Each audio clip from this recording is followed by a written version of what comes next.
Foreign occupation, sectarian violence, broken promises. Nearly every crisis in the modern Middle East traces back to one place: Lebanon. But before the war, this tiny country was something extraordinary. 18 religions sharing one nation in a way the world had never seen.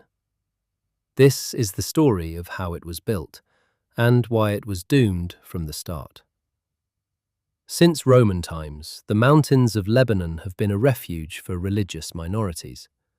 The earliest were the Maronite Christians, named after a 4th century Syrian monk, Saint Maron. The church in Constantinople considered them heretics and persecuted them, which is what drove them into the mountains of Lebanon.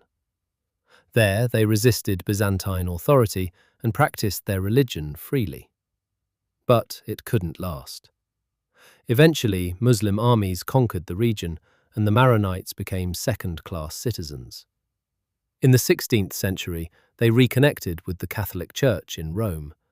But Rome's power was fading, and they couldn't protect the Maronites from their Muslim rulers. That changed in the 17th century, when the Ottoman Empire designated France as the official protector of the Maronite community.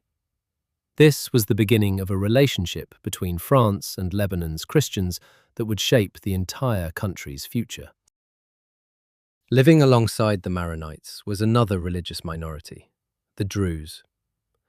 The Druze faith emerged from Shia Islam over 1,000 years ago, but evolved into something entirely its own. In Ottoman Lebanon, though, they were still treated as a Muslim minority, and that's what matters for this story. The Sunni Ottoman rulers didn't care what the Maronites practiced, but they did care about people who called themselves Muslim while practicing differently. Caught between Sunni rulers who questioned their faith and Christian neighbors competing for land, the Druze were in an impossible position, and the violence between communities flowed in every direction. The Maronites owned most of the land in the north. The Druze owned the south. Anyone living in the other group's territory was usually a peasant. Add in the Shia, isolated from their communities in Iraq and Iran, persecuted by the Sunni majority for centuries, and you had a powder keg. In 1860, after Druze landlords massacred 11,000 Maronites, Napoleon III sent troops to protect them. The Ottomans responded by turning Mount Lebanon into an autonomous province with a Christian governor. France kept soldiers there through World War I. After World War I, the Ottoman Empire was carved up. France was given a League of Nations mandate over both Lebanon and Syria. And here is where French colonialism made the history a lot more complicated. The French played favourites. Maronites were allowed to start businesses and keep out competitors. But the French had a problem. A Maronite-only state wouldn't be economically viable. It was too small, too mountainous, no farmland. So they enlarged Lebanon. They took Sunni Arab territory whose people had more ties to Syria than to the Maronite mountains, and attached it to create Greater Lebanon. The people living on that farmland never asked to be Lebanese. These communities had deep roots in the broader Syrian region, economic ties, family connections, a shared identity. Being absorbed into a Maronite-led state wasn't something they chose. This tension would haunt every government that tried to hold the country together. France then helped Lebanon draft a constitution modelled on their own, a parliament that elects a president who appoints a prime minister and cabinet. Lebanon was to be France's cultural outpost in the Middle East, a way to combat the rise of Arab nationalism in Syria. In 1943, with British help, the various factions negotiated a political settlement. It was called the National Pact, and it divided the government between religious groups based on a 1932 census. Christians were 54% of the population, Muslims 46%. So Christians got 6 seats in parliament for every 5 Muslim seats. The presidency, the most powerful office, would always go to a Maronite. The Prime Minister would always be Sunni. Speaker of Parliament, Shia. Deputy Speaker, Greek Orthodox. Chief of the Military, Druze.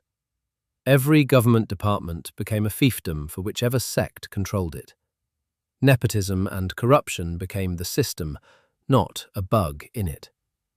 The deal also came with compromises. Muslims agreed to drop demands for unification with Syria. Christians agreed that Arabic would be the official language. Everyone agreed not to seek outside interference in domestic politics. But not everyone accepted this arrangement. Pan-Arabists, communists, socialists, they all rejected a pact that locked in Christian dominance. And foreign powers like Syria, Egypt, and the Soviet Union all wanted to change it. The National Pact held Lebanon together, but it was built on a census that would become more outdated with every passing year. Lebanon held its last election under French occupation in 1943. The French pulled out in 1946. For a while, it worked.